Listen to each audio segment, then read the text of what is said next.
Welcome to Plowman's Backyard. My name is Kendra, and today we are getting our chicken coop ready for winter. Last year we had a bit of a problem with ice and water buildup in the barn, so we're trying something different this year. Not sure if it's going to work, but I think it's going to be more user friendly.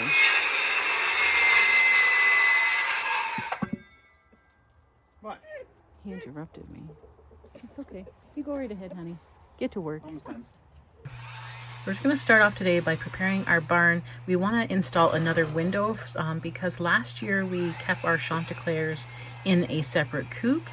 This year we wanted to include them in the same barn as our other chickens, but just have them separated. So we need a window for them to be able to go out into the run. So we've divided the run off as well as divided the barn off, just to make it a little bit more accessible and user friendly. So there's just some changes that we need to make. So that is what my husband's going to be doing today, is just preparing those little parts of the barn as we transition our Chanticleers into the barn.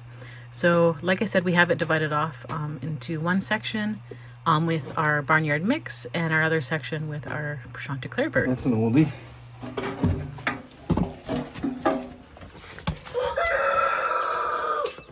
Not sure exactly what that would be. It's like a gas can. I'm gonna go to about here, give or take, and then down. And then there'll be an opening enough for the chickens to come on in. Or go in or out. Chanticleers.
As we have more birds this year and the birds will not be in their usual Chanticleer coop, we need to make a couple extra roosts, as we want our birds to be comfortable as can be for the winter.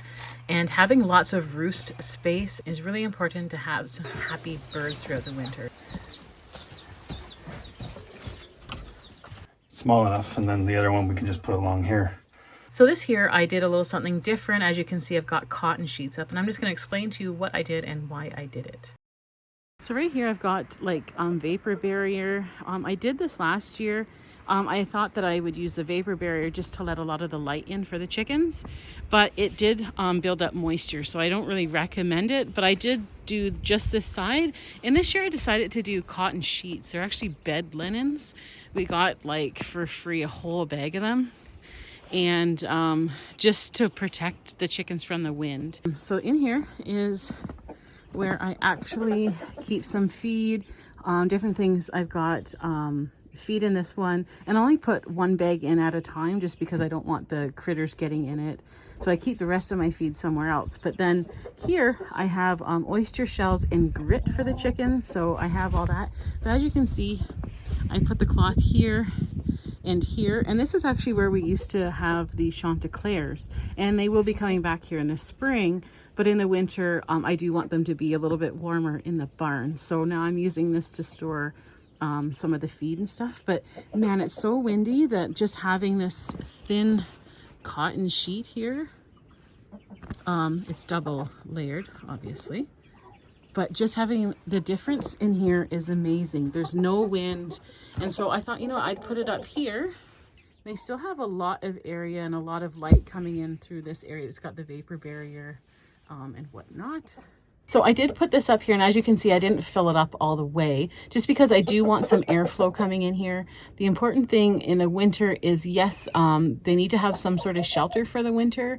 Chickens typically don't need to have a whole lot. They don't need heat in the winter, especially these birds. I've gotten cold hardy winter birds. So for me, I focus on like the winter hardy birds, and especially like the Chanticleer birds that were bred for Canadian winters. They don't necessarily need to be protected from the cold.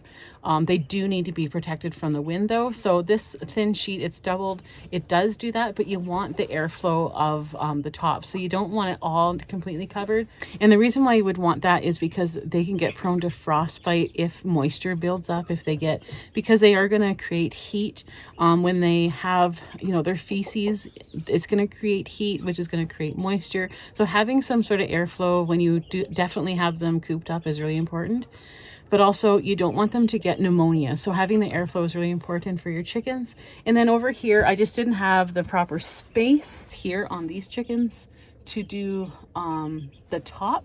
So I have the bottom here, it's vented, which is fine too. So they are protected from the wind, not necessarily the cold, but it makes such a big difference. So just little things that we do just to make them a little bit more comfortable, a little bit more happy. And because we have winter hardy birds, we do get, they typically don't really stop laying. You definitely get a decrease in your eggs. So typically in the spring and in the summer, we could get like a dozen eggs a day. Right now, we're probably getting between 4 and 6 eggs a day. So that's just the difference. They're not going to continuously lay. Even so much as having like 3 eggs a day is fine in the winter, but we always do have eggs, and we're not really like doing much difference. So we just have them comfortable and happy. And so they are, most of the winter hardy birds do lay a lot less eggs per year. So some of the, traditional layers like your Rhode Island Reds or maybe your sex-links, they could lay anywhere from like 280 to 315 or 320 eggs a year, whereas these birds typically do 180 to 200 eggs. So it's a decrease in the number of eggs they produce in a year, but they do it consistently throughout the year. So it's just one of those things. But anyways, yeah, I just thought I would just give you a little tour of what we do. Like I said, it's nothing fancy, and it's what we have around the farm here, but they seem to be pretty content, pretty happy. And that's really all we do to winterize the coop for the winter. Just make sure they have water that's not frozen, proper food. You want to make sure they're getting grit, because they're not getting those rocks and grit and sand from being out foraging. So they do need to have grit for proper digestion. So, and sometimes the eggs are a little bit softer this time of year. So, getting those oyster shells into them is really good too. So anyways, thanks for watching, and we'll see you again soon.